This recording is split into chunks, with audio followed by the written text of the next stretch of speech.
The situation is incredibly untenable in Gaza as the death toll continues to rise, with nearly 25,000 people killed since the conflict erupted on October 7th.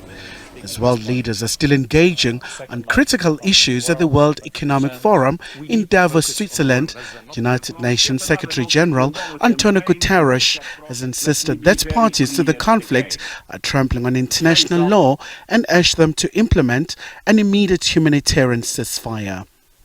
The world is standing by as civilians, mostly women and children, are killed, maimed, bombarded, forced from their homes and denied access to humanitarian aid.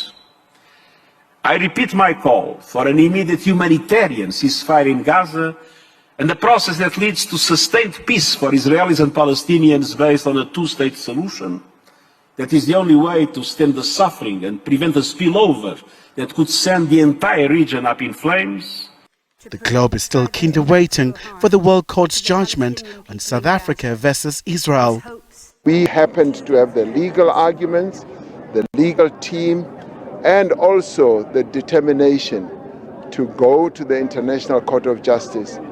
Having voiced our opposition to what is happening right from the beginning, and we've continued to urge Israel to desist from these attacks. We've called for a cessation of hostilities.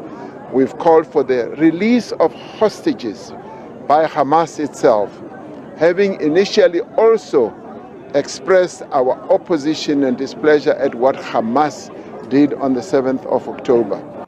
The U.S. Secretary of State, Antony Blinken, also says the situation in Gaza is appalling. And Washington, D.C. is a main backer of Israel. It has also given it weapons. I think for so many of us, what we're seeing every single day in Gaza is gut-wrenching. And the suffering we're seeing among innocent men, women, and children breaks my heart. The question is, what is to be done? One of the influential players in the Middle East, Saudi Arabia, has further stressed that the creation of the State of Palestine cannot be postponed. We need to focus on the war in Gaza not because of the Red Sea. We need to focus on the war in Gaza because of its impact on the Palestinians first, but on regional security in general and on the risks that it poses for further escalation. And, we've seen now close to 30,000 civilians killed in Gaza. We continue to see civilians being killed every day. We continue to see restrictions on access to humanitarian aid.